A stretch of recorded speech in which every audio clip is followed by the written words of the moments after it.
Now we move on to our next news. Russian President Vladimir Putin has said today that he is going to speak to the US President Donald Trump later in the day.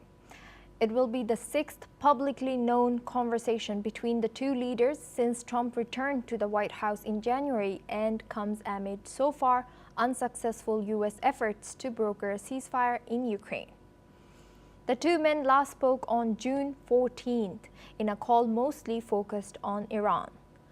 The call was also announced by Trump in a Truth Social post and comes 2 days after the US said it would halt some missile and ammunition shipments to Ukraine, which continues to fight off invading Russian forces. US Defense Secretary Pete Hegseth ordered the pause weeks after ordering a review of America's munitions stockpile, sources told NBC News. White House spokeswoman Anna Kelly told NBC that the decision was made to put America's interests first, following the Pentagon's review of US military support for other countries.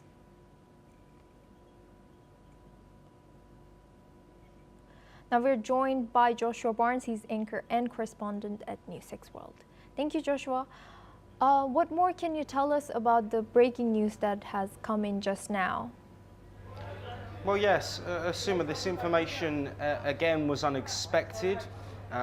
This has happened previously, not too long ago, back in June. A conversation between Donald Trump and Vladimir Putin took place, but this comes at a time of conflict, at a time of instability, and a time of uncertainty. Now, of course, the ongoing Russia-Ukraine conflict, Donald Trump has been deeply involved in this, looking towards potential peace since the start of his second term in office, saying that the war would be ended within days, but that hasn't happened. However, the US have, of course, mediated talks with Ukraine directly, with Russia directly, and also tried to push towards direct talks between Russia and Ukraine, which have taken place.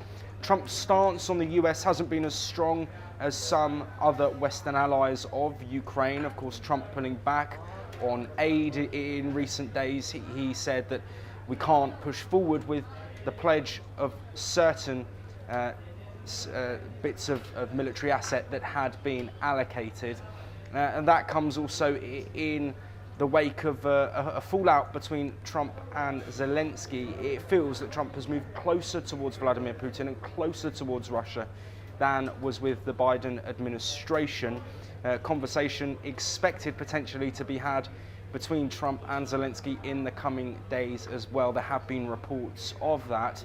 But it's not just the ongoing Russia-Ukraine conflict. There is also the conflict between Israel and Iran. Of course, we spoke about this earlier, but the US involved in directly targeting Iranian facilities.